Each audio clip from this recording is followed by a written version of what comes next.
તો રામ રામ મિત્રો, તમારા પોતાના ચેનલ હેમત વ્લોગમાં ફરી એકવાર દિલથી સ્વાગત છે. જો તમને ગામડાની લાઈફ, ડેઈલી વર્ક અને રિયલ વ્લોગ્સ ગમતા હોય, વિડીયોને લાઈક કરો, ચેનલને સબસ્ક્રાઇબ કરો અને બેલ આઇકનને દબાવવાનું ભૂલતા નહીં. તો ચાલો.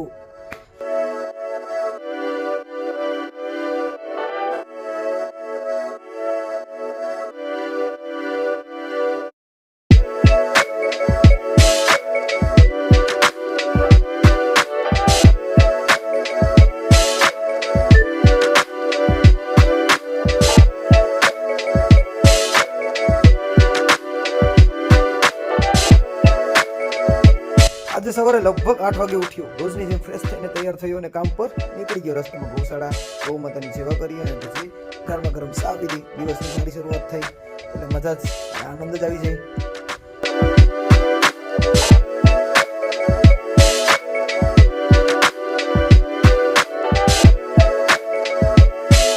ચા પીધા પછી ડિલિવરીના કામ માટે નીકળી ગયો. આજે વાતાવરણ એકદમ અલગ હતું. ઘણા દિવસ પછી વરસાદ નહોતો, સારો તડકો હતો. કામ કરવામાં પણ મજા આવી ગઈ અને આનંદ જેવું જીવન થયું.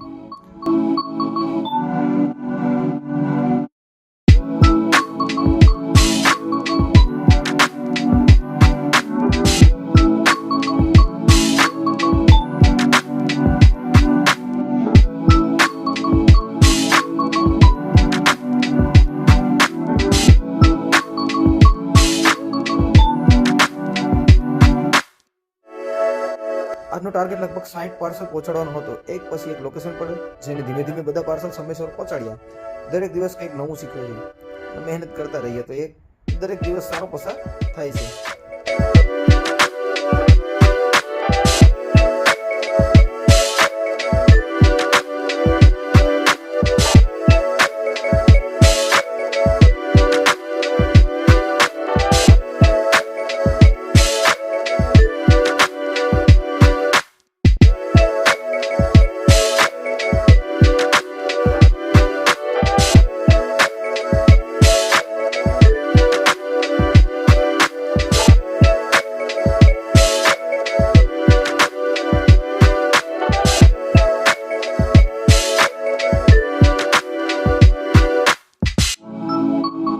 સાંજ સુધી કામ પૂરું કરીને ઘરે આવ્યો. એ દરમિયાન એક મિત્રનો ફોન આવ્યો કે ચાલ થોડું બહાર ફરીને આવીએ. પછી અમે બંને વાડી વિસ્તારમાં ગયા. ત્યાં થોડું કામ હતું.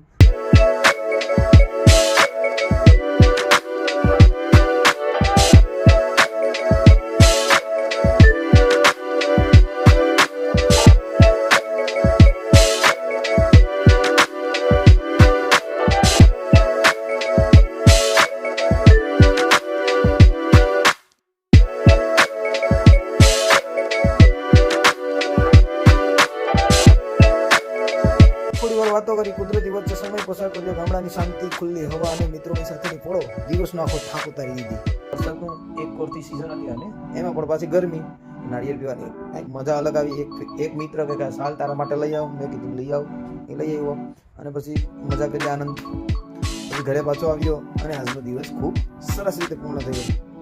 જો તમને પણ ગામડાની life, daily work, Flipkart delivery અને આવા રિયલ બ્લોગ્સ જોવાનું ગમતું હોય તો ચેનલને કરી દો સબસ્ક્રાઈબ, વિડીયોને લાઈક કરો અને તમારા મિત્રો સાથે શેર કરવાનું નહીં ભૂલતા. તો મળીએ ફરી એક નવા બ્લોગમાં.